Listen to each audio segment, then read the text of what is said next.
Finally Irene na Aisha barabanye. Iyi nkuru nari naritonze ndavuga nzayivuga nitonze ariko inkuru ndayizanye. Irene na Aisha barabanye. Dore foto ngiyi rwose yabyerekana.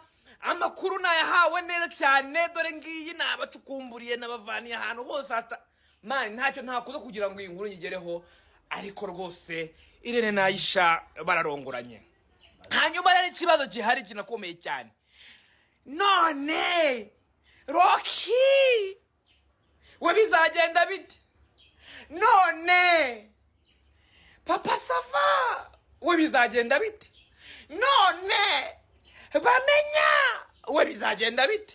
None Tukote kari kwirirwa yifotoza udufoto n'abari abakobwa n'ibiki byose we bizagenda bite? Mbe bazabana cyangwa bizarangira gutyo?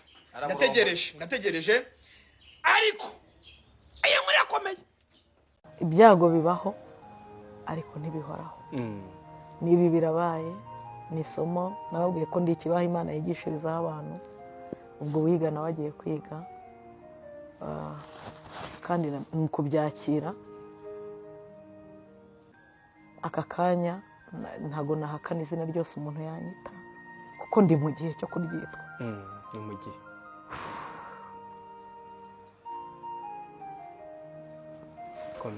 ntago nahakana igitutsi cyose wantuka kuko ndi mu gihe cyo kugitukwa. Komera urubuga rwose umuntu yantera amagambo mabi amabuye yose nakubitwa ndi mu gihe cyo kuyakubitwa.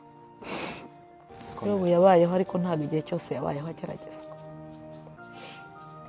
Igihe yari ari mu byago ahari wenda yarariraga nkuko ndi kurira.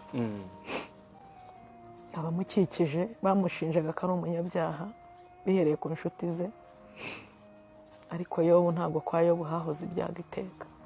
Hariho n'igihe yaririmbye, hariho n'igihe yasetse Sabe. Ndabizi ko hari igihe nzaba ntari kurira. Yesu ntabwo igihe cyose yari ari ku musaraba. Hariho n'igihe yabambuwe Sabe. Hariho n'igihe ntabwo igihe cyose yagaragujwe hagati. Hariho n'ubwo yabwiye abantu ngo ntimunkoreho.